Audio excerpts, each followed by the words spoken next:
Buenas tardes a todas y a todos. Bueno, muchísimas gracias a Daniel y a Lino por acompañarnos en esta actividad. Y muchísimas gracias a todos los que están asistiendo, a las autoridades militares, a las autoridades del Ministerio de Defensa y a todos los que nos están acompañando. Y el objetivo de esta charla, de este encuentro, era fundamentalmente tratar de darle una vuelta a una palabra de tantos conceptos positivos como la soberanía, ¿no? Está hecho esta actividad en el marco del Encuentro Federal de la Palabra. Es el segundo año que nuestro gobierno realiza el Encuentro Federal de la Palabra. Nos invitaron a nosotros desde el Ministerio de Defensa que participemos con un stand.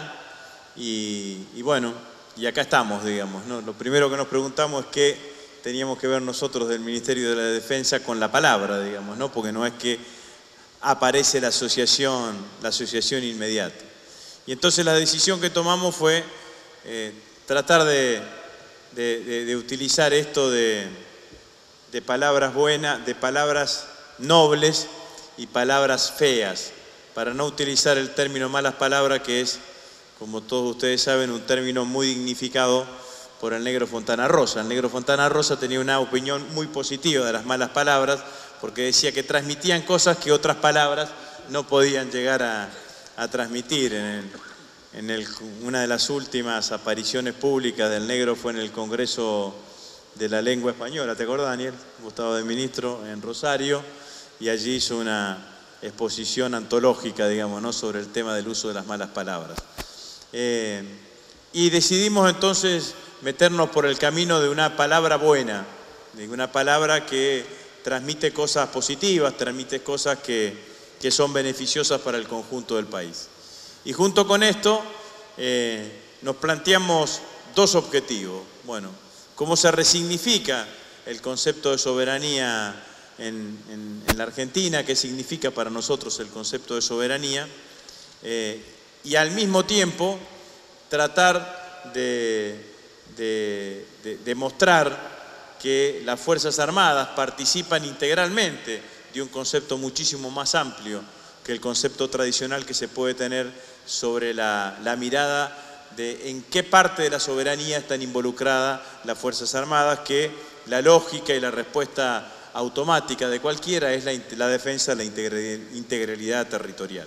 Y un poco el video que pasamos de presentación tenía que ver fundamentalmente con esta idea, ¿no?, con tratar de mostrarles a todos, de mostrarnos a nosotros mismos que las Fuerzas Armadas de hoy, o que la política de defensa de hoy, es un concepto muchísimo más amplio que el concepto tradicional o el concepto más automático que uno tiene alrededor de lo que es y lo que hacen las Fuerzas Armadas hoy en la Argentina y su involucramiento con la política y su involucramiento con el concepto de soberanía, que tradicionalmente nos lleva al concepto de defensa de la integralidad territorial. Cosa que hacemos, pero también desde la política de defensa se hacen muchísimas cosas más. Lino decía referencia recién a lo que son los desarrollos científicos y tecnológicos. Bueno, la verdad es que los principales desarrollos científicos y tecnológicos de la humanidad han nacido en el seno de las Fuerzas Armadas. Y las Fuerzas Armadas argentinas hoy, la política de defensa de la Argentina hoy, tiene también claramente ese concepto dual. Nadie realmente piensa en un desarrollo científico y tecnológico para uso exclusivo militar.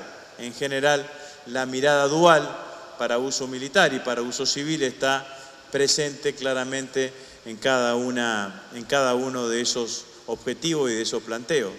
De hecho, el Ministerio de Defensa tiene un centro de investigación tecnológica de la defensa. Su director está aquí acompañándonos a todos nosotros.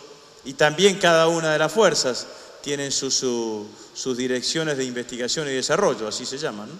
Direcciones de investigación y desarrollo, que se dedican fundamentalmente a los desarrollos científicos y tecnológicos de cada una de las fuerzas.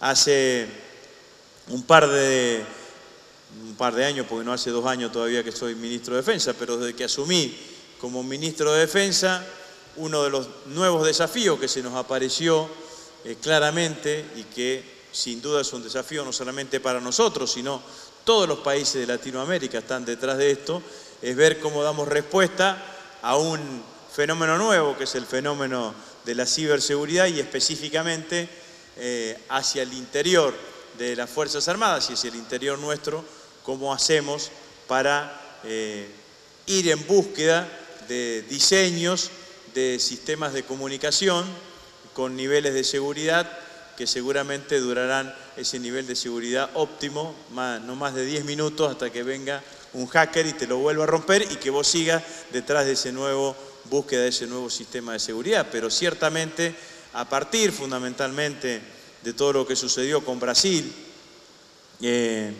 con haberle intervenido el correo de mail a Dilma, y bueno, se generó una toma de conciencia, quizás en toda América Latina, de la importancia de lo que es la problemática de la ciberdefensa. Recientemente la presidenta autorizó la creación de una dirección de ciberdefensa en el marco del Ministerio de Defensa, y anteriormente ya habíamos creado en el Estado Mayor Conjunto un comando de ciberdefensa, y estamos detrás de presentar antes de final del año un centro de ciberdefensa en donde podamos articular no solamente las áreas correspondientes al Ministerio de Defensa y las Fuerzas Armadas, sino los convenios que tenemos con las distintas universidades públicas y privadas de la Argentina que están trabajando en este sentido, y también con el sector privado empresarial, que puede ser un aporte más que interesante alrededor de conjugar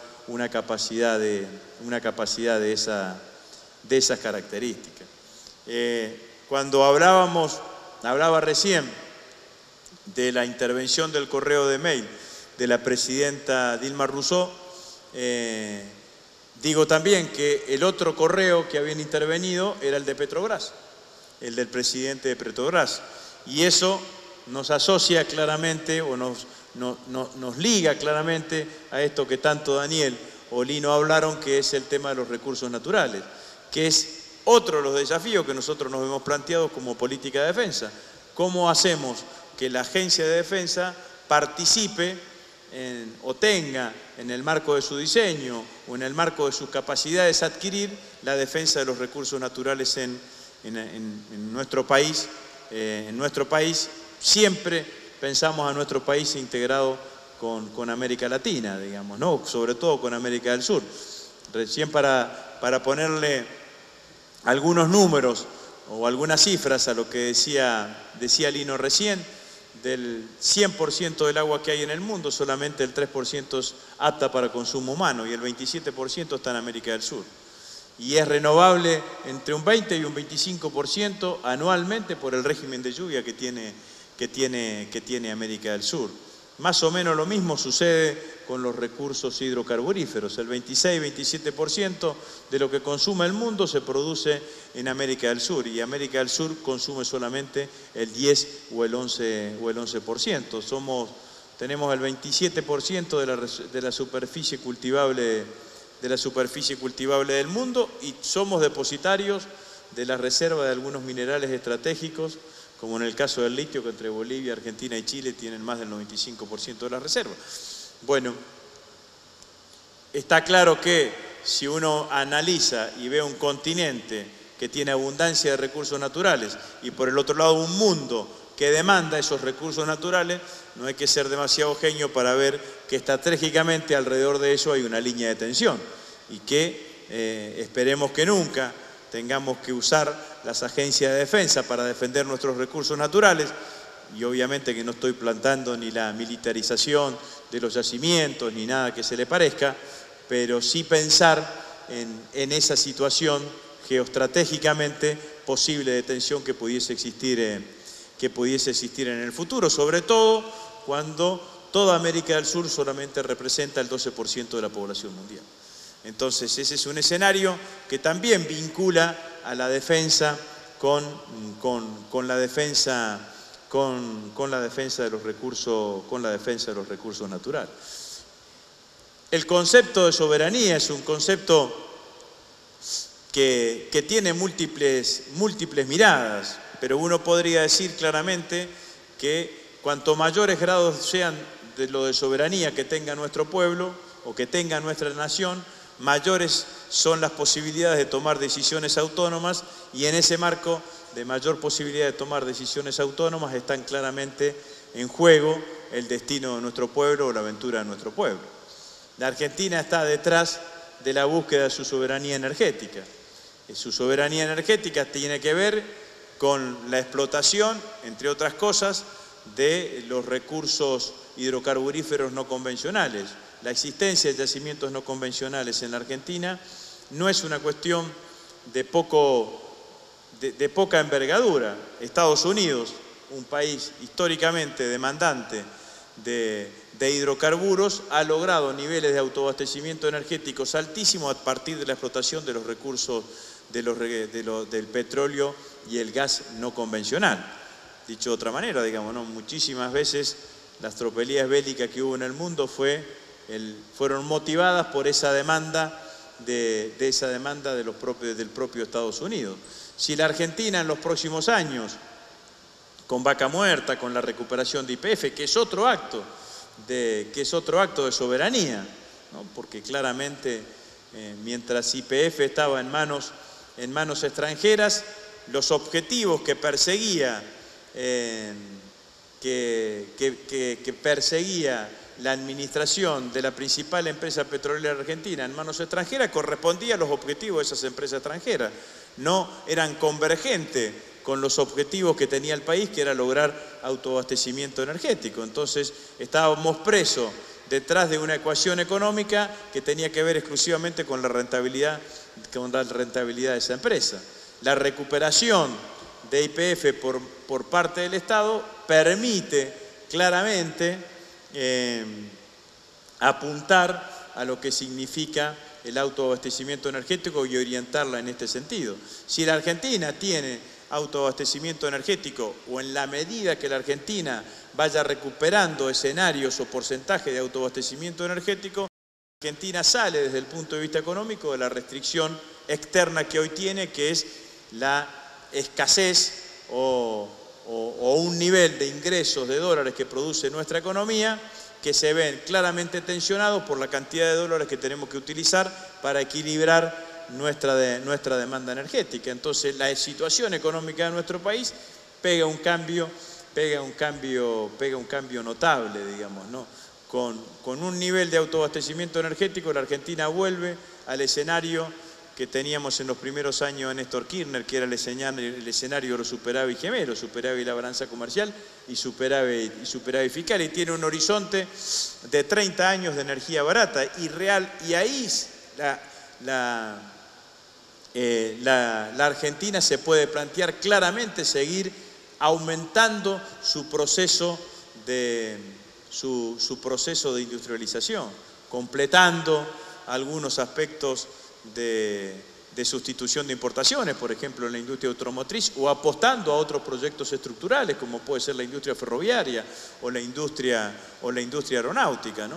Nosotros estamos en un proceso de recuperación de nuestros ferrocarriles, hay que acompañar ese proceso de recuperación con un apuntalamiento de la industria ferroviaria. Ahí mostrábamos en el video que nosotros en la fábrica militar de Río Terceros estamos fabricando vagones para el Belgrano Cargas, pero esa industria puede ser una industria fuertemente traccionadora del Producto Bruto en la Argentina, sin ninguna duda.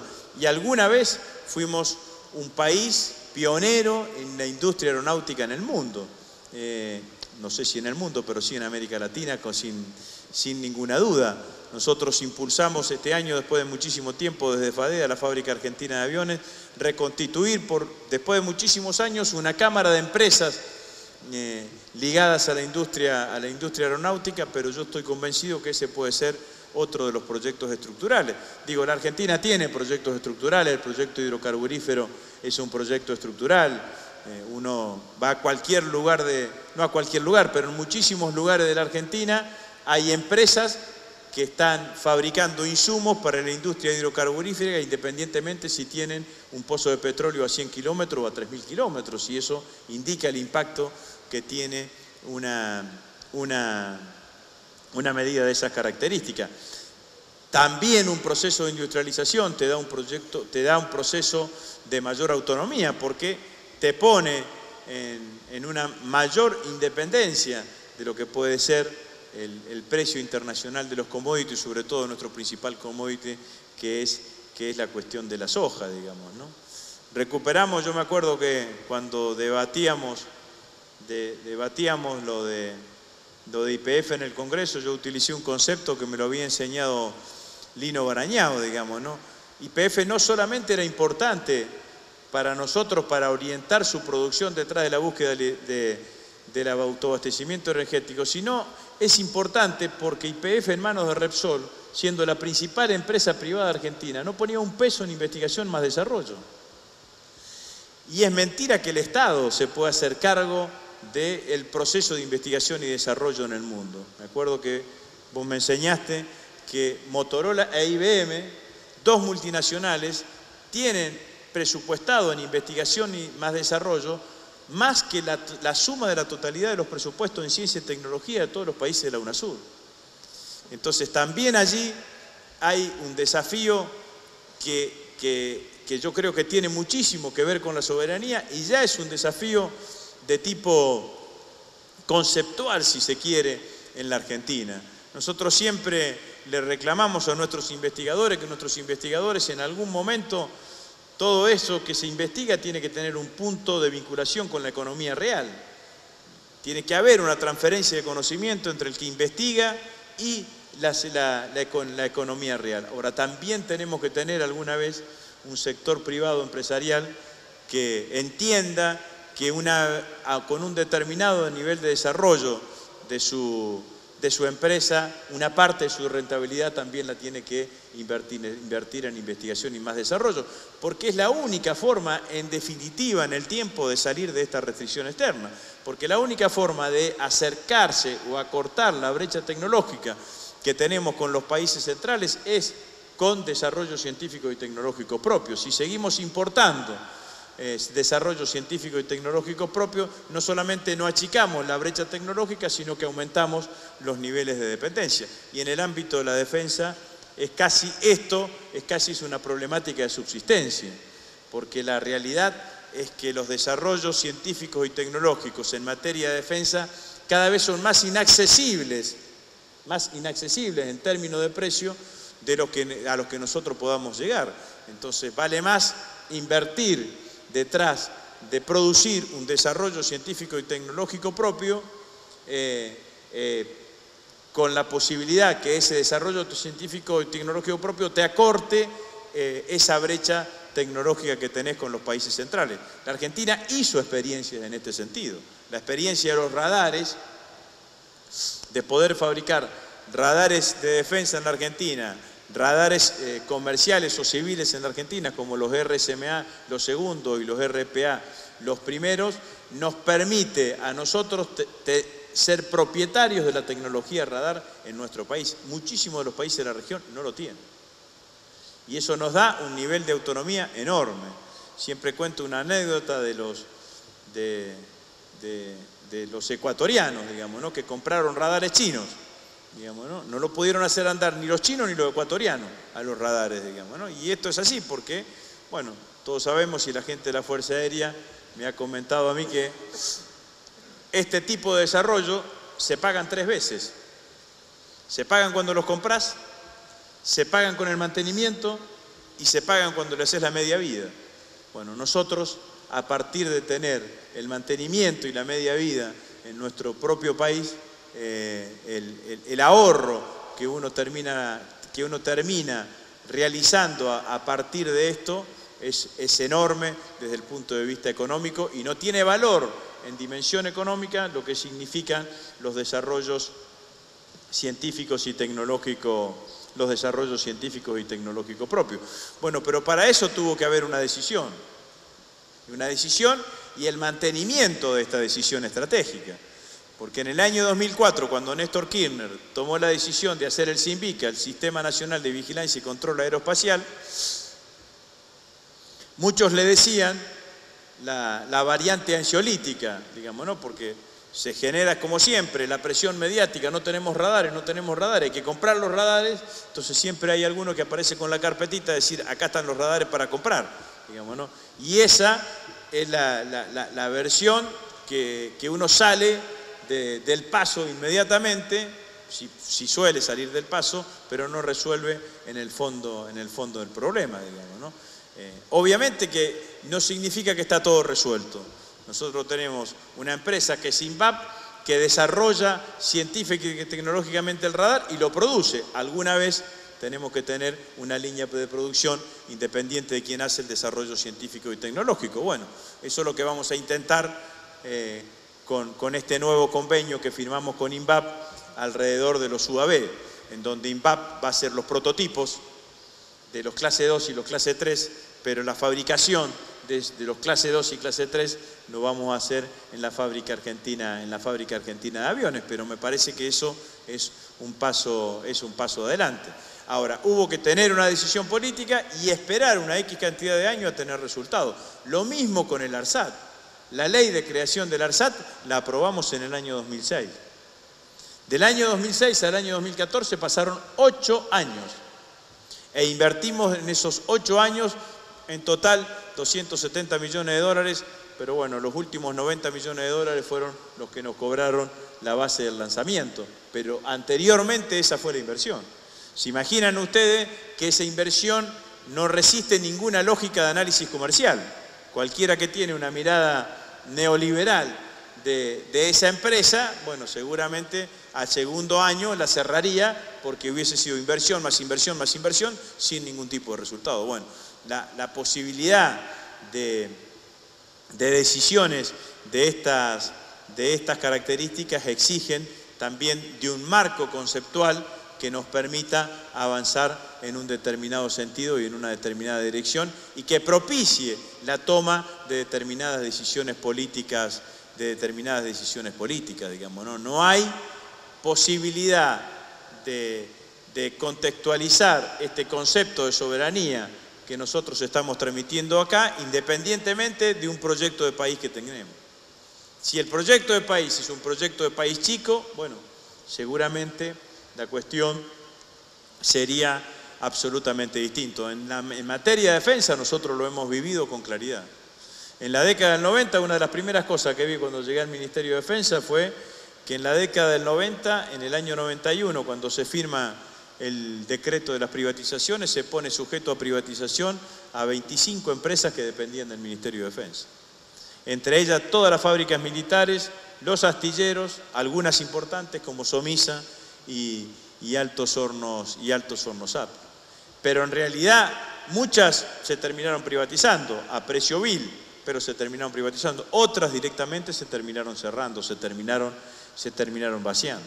Era la idea de que había que achicar el Estado por sobre todas las cosas, también mezclado en una teoría militar, digamos, ¿no? Porque había teóricos militares que decían que el mayor poder que tenía el Ejército y las Fuerzas Armadas en la Argentina eran los dueños de fabricaciones militares. Entonces, en el proceso de debilitar a las Fuerzas Armadas había que quitarle y privatizar esas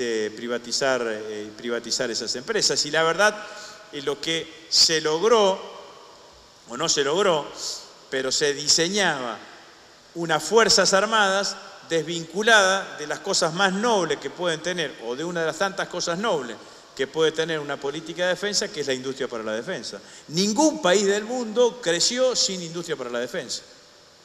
Esto es así. Y la industria para la defensa tiene la ventaja de ser una industria noble. Una industria noble porque genera empleo genuino, porque participa en los procesos de sustitución de importaciones. Lo que nosotros hacemos en general en materia de industria para la defensa, si no lo hacemos nosotros, no es que hay otra empresa privada en la Argentina que lo hace, sino hay que importarlo directamente, o hay que mandar a los aviones a reparar afuera o a los astilleros a hacer buques afuera. Y como participa en el proceso de sustitución de importaciones, mejora claramente también nuestra balanza comercial. Pero la industria para la defensa también es un hecho de soberanía sobre el cual uno se puede sostener y uno puede imaginar este proceso de soberanía. A nadie se le puede escapar, después de todo lo que hemos dicho, tanto Daniel como Lino como yo, que hay una piramidal o un hecho primario que cualquier país que quiera ser soberano tiene que tener, que es soberanía económica. Si no tenemos niveles de soberanía económica o grados de soberanía económica, es muy difícil poder planificar todas estas cosas de las cuales hemos hablado cada uno de nosotros, ¿no? En Argentina hoy está, y se hizo una experiencia, ¿quién está? Del tronador, ¿cuándo se lanzó? No hay nadie que dice tecnología. ¿No? Bueno, la experiencia del tronador, que es un lanzador, bueno, la Argentina en algún momento, ese proyecto que existía, que era el proyecto Cóndor, fue negociado por parte de un gobierno democrático por condiciones del Fondo Monetario Internacional. Entonces, los niveles de soberanía económica tienen que ver con la posibilidad de tener distintas posibilidades de desarrollo económico. Lo decía Lino y es una cosa que dice siempre la presidenta. Uno no sabe si tener petróleo es bueno o malo, digamos, ¿no? Porque por las motivaciones que eso genera. Y también lo ha dicho la presidenta, y yo lo repito porque me parece que es exactamente así. Cuando uno analiza la propuesta de algunos dirigentes opositores, que dicen primero que hay que ir a pagar lo que dice Griesa, sin discutir absolutamente nada, si la Argentina entra en un escenario de sobreendeudamiento, digo sobreendeudamiento es un nivel de endeudamiento externo que no sea compatible con la evolución de la economía argentina, la exigencia de ese sobreendeudamiento va a venir primero sobre las empresas públicas que hemos recuperado en los últimos años, el sistema previsional argentino que hemos recuperado en los últimos años, y si no alcanza va a venir por los recursos naturales. Entonces, el